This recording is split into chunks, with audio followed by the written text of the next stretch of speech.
장미가 싱그럽게 피었어요. 아파트 담장에요. 그래서 오늘 제가 오다가 이 찬양을 꼭 해야 되겠다 생각을 했습니다. 어느덧 우리 사도신경 강해가 마지막으로 가고 있어요. 얼마 남지 않았습니다. 오늘 우리가 살펴볼 것은 죄를 사하여 주시는 것을 믿는다는 고백. 우리가 조금 전에도 사도신경을 암송하면서 나왔던 내용이죠. 우리가 나는 믿습니다. 죄를 사하여 주시는 것을 이렇게 고백하는데, 그러면 죄를 용서받는 것이 무엇인가에 대해서 오늘 살펴보겠습니다. 오늘 특별히 살펴볼 것은 우리가 죄를 용서받는다는 그 구원론적의 관점에서는 제가 로마서를 강의하면서 정말 많이 설명을 했죠. 우리 자신은 스스로 우리의 죄를 어떻게 할 수가 없는 존재예요. 이 죄를 끊을 수도 없고, 죄를 적게 지을 수도 없고, 죄 씻은 죄를 용서받을 수 있는 길도 우리 스스로는 방법이 없는데, 오직 예수 그리스도의 십자가의 의로 말미암아 예수님이 이루신 그 의를 죄인에 불과한 안성빈이 이룬 것처럼 쳐주시는 하나님의 그 은혜로 말미암아 저와 여러분이 의롭다함을 받았다라는 내용을 너무나 많이 제가 로마서를 강의하면서 설명드렸고요. 날마다 우리는 죄를 사하여 주시는 것을 믿습니다라고 신앙 고백을 하는 것처럼 그 자체가 뭐예요? 그런 고백을 한다는 자체가 저와 여러분이 죄인임을 인정하는 거예요. 그래서 우리 교회는 죄인들이 모이는 집단이에요. 나는 죄가 없어. 우리 목사님이 날마다 우리는 죄인이라고 하는데 나는 죄가 없다고 생각하는 사람은 내일부터 안 와도 돼요. 그런 사람은 교회에 앉아 있어도 구원받을 수 없어요.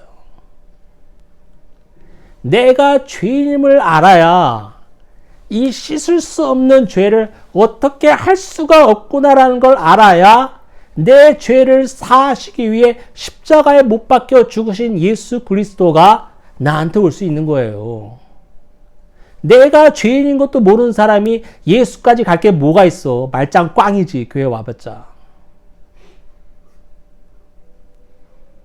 근데 이거는 제가 어떻게 해드릴 수가 없어요. 목사 아니라 목사 해랩이라도 할 수가 없어. 내가 죄인임을 아는 사람이 하나님의 은혜의 그늘 안에 있는 자입니다. 거저 깨달아지는 게 아니에요. 그게 바로 하나님의 선물이고 은혜입니다. 오늘은 특별히 역사적인 관점에서, 그 다음에 또 초대교회에 왜 죄를 사하여 주신다라는 말을 특별히 고백했을까에 대한 관점에서 살펴보도록 하겠습니다. 여러분, 죄사함에 대한 고백은 사도신경에 처음 생길 때부터 있던 게 아니라 비교적 나중에 생겼다고 그래요. 그 최초의 그 세례 고백은, 여기서 제가 왜 세례 고백을 합니까? 사도신경을 제가 서론 시간에 말씀드렸죠. 우리가 세례 받을 때 나는 전능하신 창조주 하나님을 믿습니다. 나는 그 아들 예수 그리스도를 믿습니다. 이렇게 한 구절 한 구절 자신의 신앙을 고백한 후에 세례를 받는다는 걸 말씀드렸잖아요. 그래서 여기서 나오는 세례 고백은 세례식 때 썼던 고백, 즉 지금의 사도신경하고 똑같은 거예요. 자, 최초의 세례 고백은 단순히 성령, 거룩한 교회, 육체의 부활만을 언급했다고 그래요.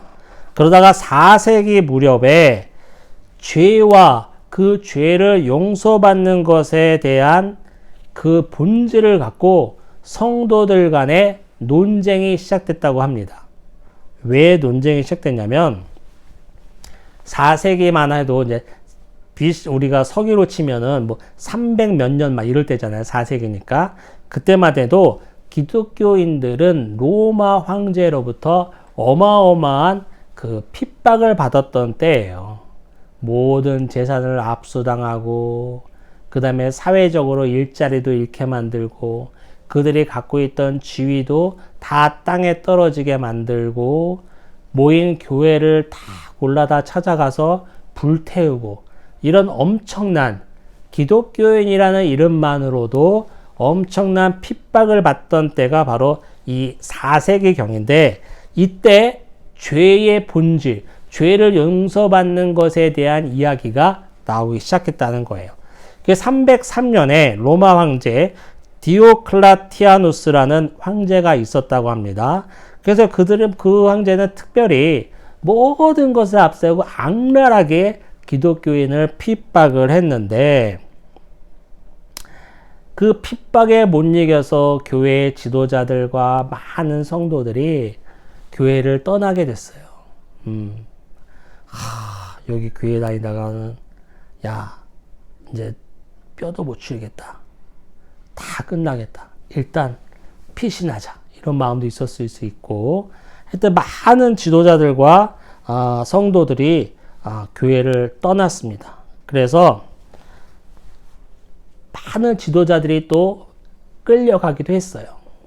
끌려간 지도자들이 풀려날 수 있는 방법은 뭐냐면 로마 황제가 말하는 로마의 신들한테 제사를 지내야 돼. 네가 제사만 지내면 풀어준다. 우리 일제강점기 때 신사참배랑 똑같은 거예요. 신사참배보다 더 악랄하겠지. 하여튼 그런 일이 있었어요. 그래서 일부 기독교인들은 내가 로마 황제가 말하는 이방 신들한테 절하느니 예배 드리느니 차라리 죽겠다 그러면서 선교의 길을 순교의 길을 택한 사람들도 많았습니다. 그런데 우리가 아는 것처럼 순교자는 극히 일부예요. 극히 일부고 거의 대다수의 기독교 지도자들과 우리 성도들은 신앙을 저버리게 되었어요. 그 압제를 견디다 못해 그런 일이 벌어졌습니다. 그 로마 황제는요, 더 비열한 방법을 사용했는데, 야, 그러면은 니들이 그럴 게 아니라 우르르 떼거지로 모여서 로마 황제 동상 앞에 차려진 그 신들한테 참배를 해라. 그럼 내가 그것도 인정해 주겠다. 여러분, 혼자 나가서 하는 것보다 여럿이 우르르 나가서 하면 군중 심리가 생기잖아요.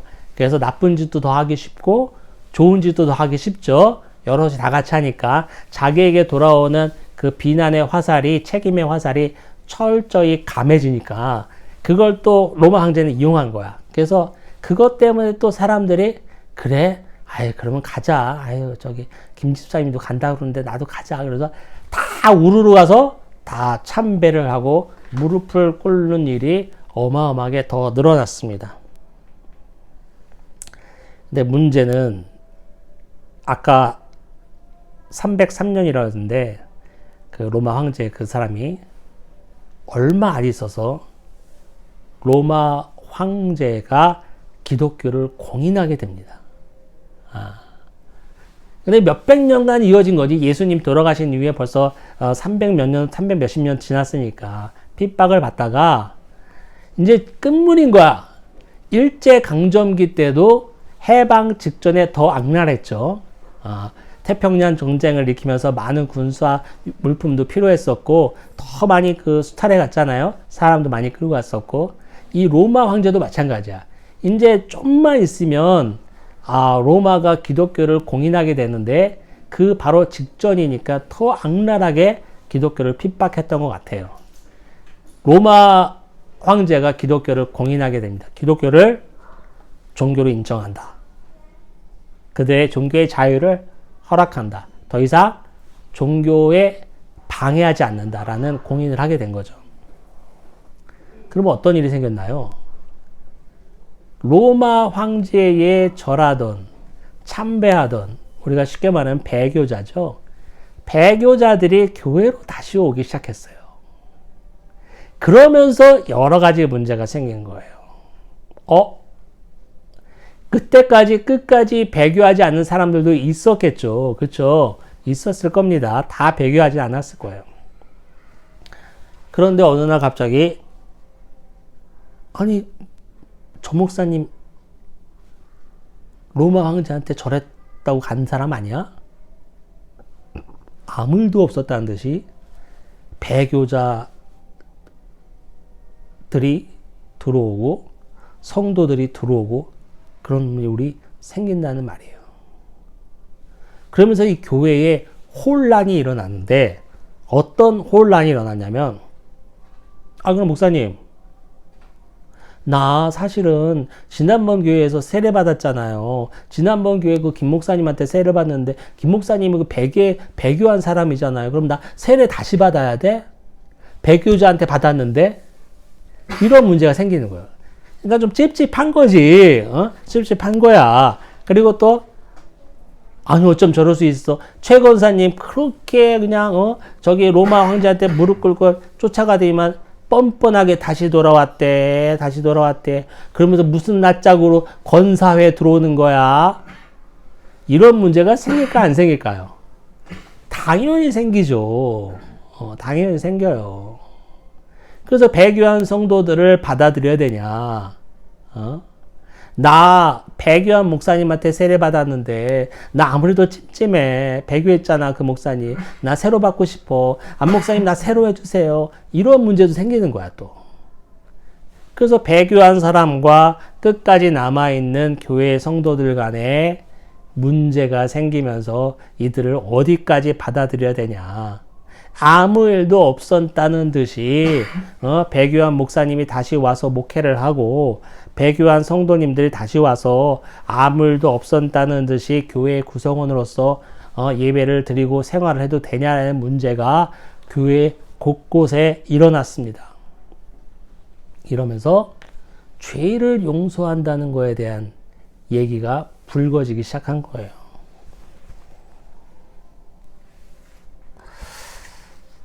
가장 큰 문제는 배교한 목사님으로부터 세례를 받은 사람인데 내가 다시 세례를 받아야 됩니까? 라는 문제가 좀 크게 불거졌어요. 거기에 대한 그 아우구스티누스라고 하잖아요.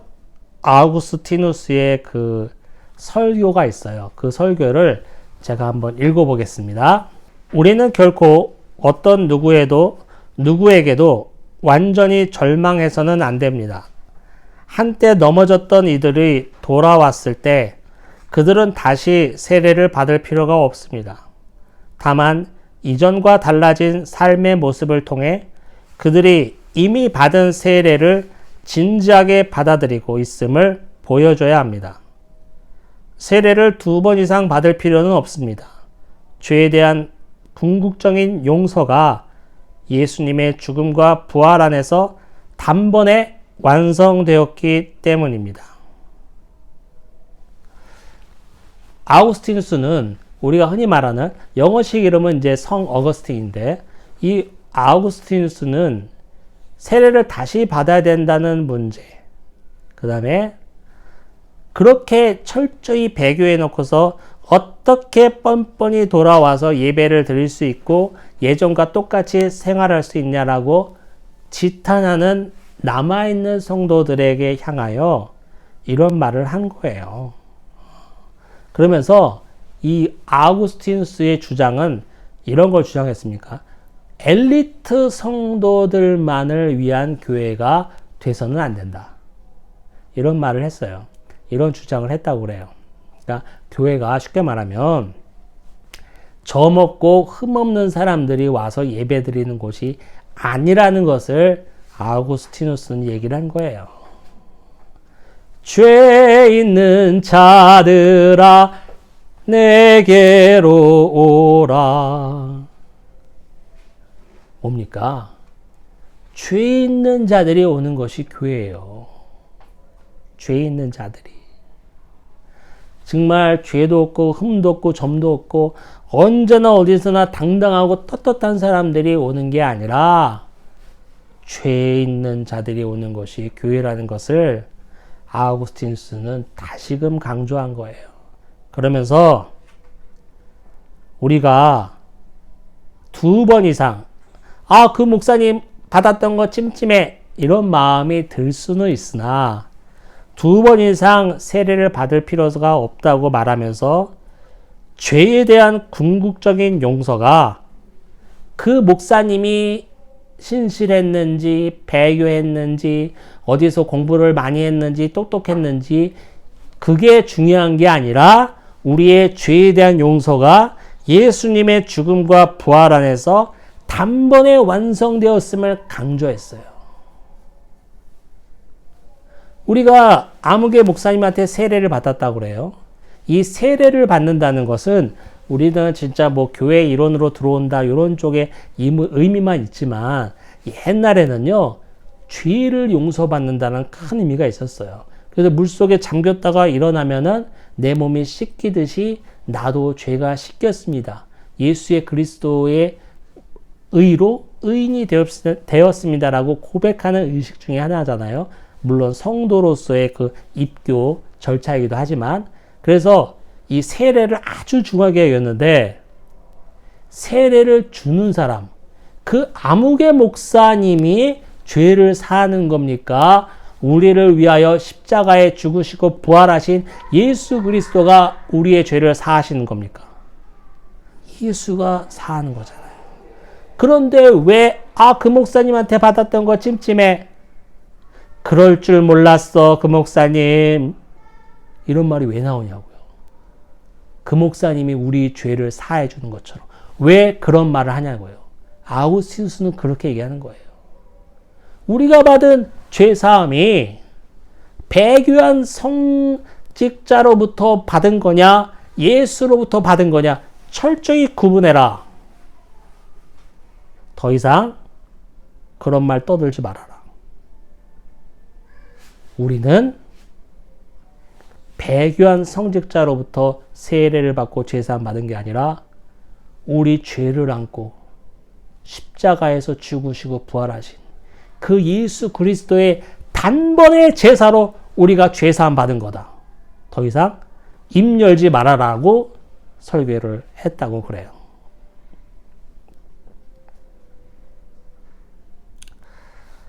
이런 결론을 아주 너무 중요하게 생각했기 때문에 고대 교회는 죄를 용서받는 것을 세례 고백의 일부로 넣었고요. 우리가 잘 알고 있는, 제가 첫 시간에 말씀드렸죠. 서론 시간에 AD 381년 니케아 신조에, 이 니케아 신조가 지금 우리 사도신경의 모체가 되는 거죠. 니케아 신조에 드디어 이런 조항을 넣었습니다. 우리는 죄를 사하는 하나의 세례를 인정한다. 우리는 죄를 사하는 하나의 세례를 인정한다. 주도 하나요? 세례도 하나요? 성령도 하나요? 이런 에베소서의 말씀이 있잖아요. 우리가 받은 세례는 하나의 세례라는 거예요. 우리 교회의 머리가 되신 예수 그리스도의 세례를 말하는 거예요. 우리는 우리 죄를 사하는 예수 그리스도의 세례를 인정한다는 문구를 니케아 신조에 딱 떼 넣음으로써 그 전까지는 안 들어가 있다고 말을 많이 하는 거예요. 그래서 니케아 신조가 그렇듯 사도신경을 완성한 아주 중요한 신조고, 그때 이후에 우리가 지금 늘 암송하는 사도신경이 체계를 잡게 됐다는 것을 알 수 있어요. 우리는 우리 자신이 이룬 어떤 것이 아닌 예수 그리스도의 의로 우리가 구원받았음을 믿습니다. 우리가 새로운 사람이 되었음을 믿습니다. 우리는 영적으로 강한 사람이든 약한 사람이든 모두가 똑같은 용서의 은혜를 통해 살아갑니다. 날마다 우리는 용서를 받으면서 살아가는 거예요. 하늘에서 날벼락이 떨어지지 않고 이 죄인인 안성빈 목사가 살아가는 것은 안성빈이 죄가 없어서 살아가는 것이 아니라 저 정도면 됐지 하고 하나님이 눈 감아 주신 게 아니라 당장에 날벼락이 떨어져 죽어도 마땅한데 하나님이 용서해 주심으로 우리가 하루하루 살아간다는 것을 믿어야 합니다. 심지어 우리가 은혜에서 멀어지고 예수 그리스도 곁을 떠나는 순간이 있더라고 하더라도 이 하나님의 용서는 멈추지 않습니다. 하나님의 은혜의 사랑의 손길은, 눈길은 우리를 떠나지 않는다는 거예요. 그걸 우리는 믿는 겁니다. 그렇기 때문에 교회 안엔 신앙생활 늘 열심히 하고 교회 봉사 늘 열심히 한 정말 대대로 충성된 종을 배출한 집안의 사람들만 있는 것이 아니라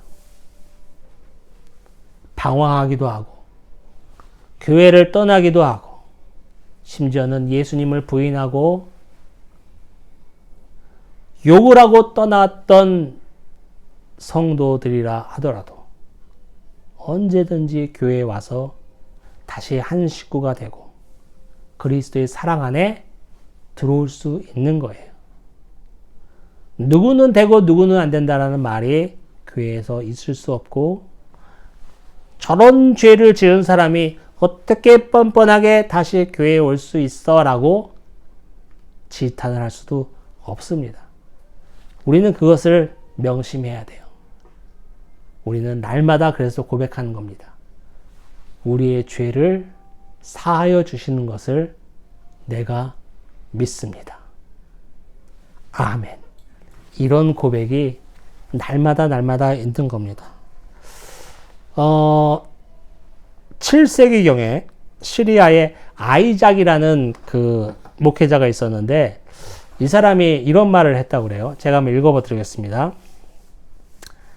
하나님의 크신 마음에 비하면 인간의 죄악은 바다 위에 뿌려진 한 줌의 모래에 불과하다.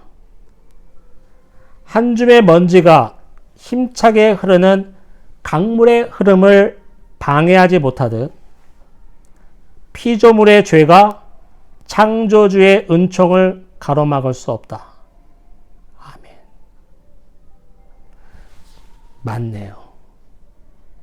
저와 여러분이 극악무도한 죄인이라 할지라도 세상에 어떻게 이런 죄를 지을 수 있어? 라고 전 세계인이 손가락질하고 지탄을 받을 만한 죄인이라 할지라도